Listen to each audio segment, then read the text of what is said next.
यहाँ पर 30 साल से लगातार हजारों आदमी रेलवे फाटक पर बलि हो चुके हैं।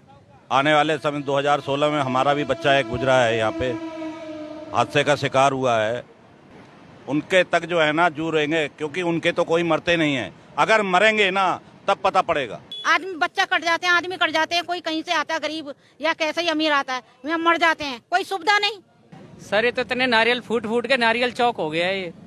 हमारे तो घरों के अंदर जो है हमारे बेटों की, हमारी भाइयों की जो लाशें आ रही हैं, काहे की हार्दिक शुभकामनाएं। ये सरकार दारू के ठेके तो खुलवा देती है लेकिन फुट ओवर ब्रिज नहीं बनवाती। फरीदाबाद का एक ऐसा रेलवे फाटक जिसने साल भर में ली सैकड़ों लोगों की जान।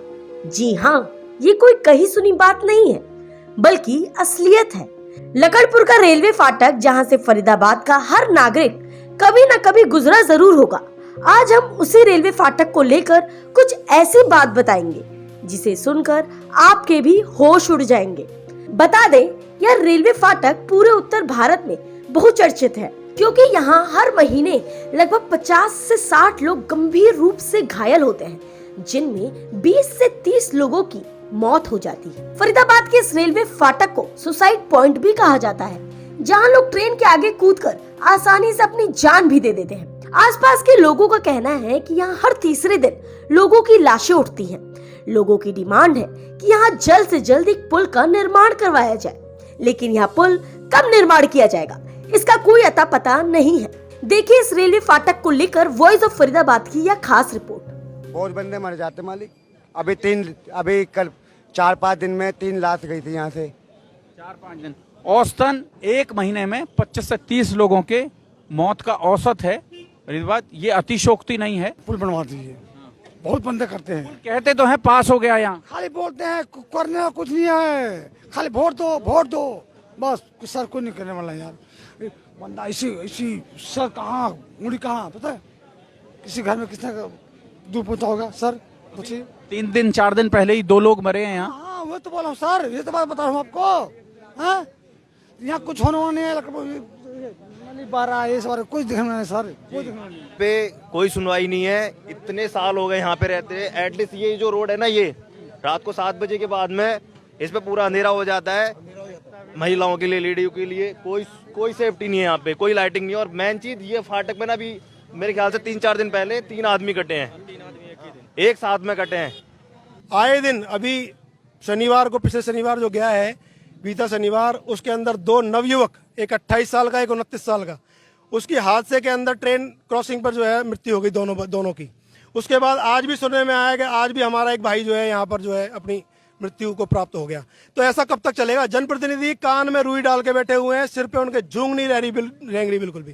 पूरा सिस्टम जो है लाचार है। ऐसा क्यों हो रहा है समझ में नहीं आ रहा बात। बार बार अनाउंसमेंट होती है, 15.5 करोड़ रुपए पास हो गए, 15.5 करोड़ रुपए आ गए। 15.5 करोड़ का कितनी बार ना जाने यहाँ फाटक पर जो है नारियल फूट चुका है। ऐसा कब तक करोगे भाई? हमारे साथ क्या गलती होगी, एक बार हमें बता तो दो। यदि हम समाज के बच्चों को अगर अपना बच्चा, अपना भाई, अपना बेटा अगर समझेंगे तो फीलिंग आएगी, तब दर्द होगा हमें। लेकिन ये क्या बात हुई कि दूसरे का बच्चा, शिवदुर्गा विहार के कॉलोनी के बच्चे अनाथ है, मरने पे छोड़ दो उन्हें। यहाँ पर 30 साल से लगातार हजारों आदमी रेलवे फाटक पर बलि हो चुके हैं। उनके परिवार के इतने दुखी हैं और वो आज हमारे साथ सम्मिलित भी हैं। आज भी एक व्यक्ति ने यहाँ पर अपनी दम तोड़ी है। 2 व्यक्ति 3 दिन पहले भी यहाँ पर दम तोड़ी थी। और यहाँ पर एक छोटा सा रास्ता 15-20 बार नारियल फूट जाने के बाद आज तक नहीं बना है। और प्रत्येक व्यक्ति अपनी सहानुभूति के लिए नारियल तोड़ता है। जब चुनाव आते हैं तो पेरिस की रोडें बताता है, यहाँ पर कुछ भी हुआ नहीं है, 1% भी काम नहीं हुआ है। आने वाले समय 2016 में हमारा भी बच्चा एक गुजरा है, यहाँ पे हादसे का शिकार हुआ है। उनके तक जो है ना जुड़ेंगे, क्योंकि उनके तो कोई मरते नहीं है। अगर मरेंगे ना तब पता पड़ेगा। उनको ये सोचना चाहिए कि वो किसी का लाल था, वो किसी का बेटा था, वो किसी का भाई था, वो किसी का बाप था। उनको ये सोचना चाहिए कि हाँ यहाँ पे जरूरत है, हाँ यहाँ पे एक फ्लाईओवर जरूरत है, या फिर जो है ना फुट ओवर ब्रिज जरूरत है। कुछ तो करवाएं। वो कुछ भी नहीं करवा रहे हैं, खाली जो है ना वादे करते हैं, नारियल फोड़ते हैं। यहाँ पे नारियल फोड़ के और यहाँ से चले जाते हैं, नारियल फोड़ के चले जाते हैं। इनको मतलब जो है ना, इनको किसी तरीके की शर्म नहीं है। अब एक बात बताओ, क्या हम जो है ना उनके घर में धरना दें या वहाँ पे जो है ना उनका पुतला जलाएं उनके घर पे जाके? उनको खुद सोचना चाहिए कि हमारे जो है ना जितने भी जो है ना ये हमारे जो है ना फाटक के लोग हैं, कम से कम जो है ना उनको ये देखना चाहिए कि हाँ हमारे इनको जो है ना सुविधा देनी चाहिए। हमारे तो घरों के अंदर लाशें आ रही हैं, हमारे तो घरों के अंदर जो है हमारे बेटों की, हमारी भाइयों की जो लाशें आ रही हैं, काहे की हार्दिक शुभकामनाएं। हमारी पूरी कॉलोनी टूटी पड़ी है, पूरी पानी की व्यवस्था नहीं है, कुछ तो है ही नहीं। अरे तुम ये बोर्ड लगा के देखो आप यहाँ पे, नववर्ष की हार्दिक शुभकामनाएं। हमें ऐसी हार्दिक शुभकामनाएं नहीं चाहिए, ये बोर्ड हटा लो यहाँ से, हमें कोई हार्दिक शुभकामनाएं नहीं चाहिए। अरे कोई शुभकामनाओं वाला काम होगा तभी तो शुभकामनाएं दोगे हमें। किस बात की हार्दिक शुभकामनाएं भाई? हमारे घरों में लाशें आ रही हैं, हमारे घरों में जो है एक अभी महिला थी, हमारी बहन जी थी, उनके जो है पैर कट गया ट्रेन की चपेट में आने के, यहीं इसी जगह पर। बिल्कुल। तो अब जब पैर कट गया, मान लो किसी का मतलब माँ का पैर कट गया, तो उसके घर में क्या बात की हार्दिक शुभकामना है भाई? ये कोई हार्दिक शुभकामना वाला काम नहीं हो रहा है। ये सारे बोर्ड हटाओ यहाँ से, हमें नहीं चाहिए कोई बोर्ड यहाँ पे। लेकिन केंद्र का काम है तो केंद्र में आखिर में कृष्णपाल गुर्जर जी तो है ना, उनको उनका ये एरिया है, उनको तो ये पता होना चाहिए ना यहाँ इतने हादसे हो रहे हैं, इतना वो हो रहा है, तो उसका उनको ये पहुंचाना चाहिए ना केंद्र सरकारों तक, इनको पहचाना तो चाहिए ना। आदमी बच्चा कट जाते हैं, आदमी कट जाते हैं, कोई कहीं से आता है गरीब या कैसे ही अमीर आता है, वे मर जाते हैं, कोई सुविधा नहीं। बताओ कितने हादसे हो जाते हैं एक महीने में?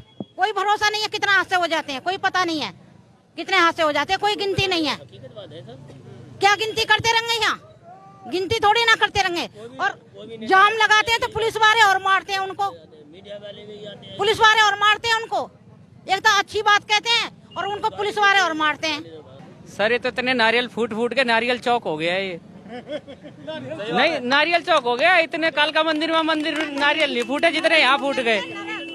रोज आए दिन कट रहे हैं, पिछले हफ्ते 2 लड़के हो गए, आज एक की खबर है कि हो गए। ठीक है ना, ये दारू के ठेके तो खुलवा देती है सरकार, यही सरकार है। और ये ना दारू का ठेका दिखाओ, लेकिन फोटो ओवरब्रिज नहीं बनवाती। फोटो ओवरब्रिज बनवाने में देखो यहाँ दिखाओ कितनी भयंकर स्थिति है। सब कुछ बहुत खराब है, यहाँ व्यवस्था नहीं है।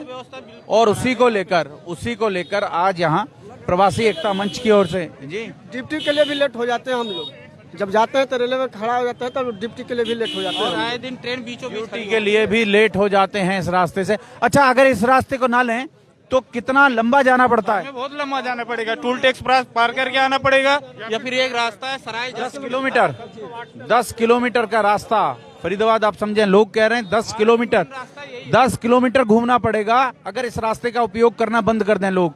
तो आम तौर पर लोग अपनी सुविधा के लिए इस रास्ते का इस्तेमाल करते हैं और यहाँ इस रास्ते पर अपनी जान गंवा देते हैं। जोड़ेंगे आपको शहर की ऐसी ही और महत्वपूर्ण खबरों के साथ। बहुत बहुत धन्यवाद।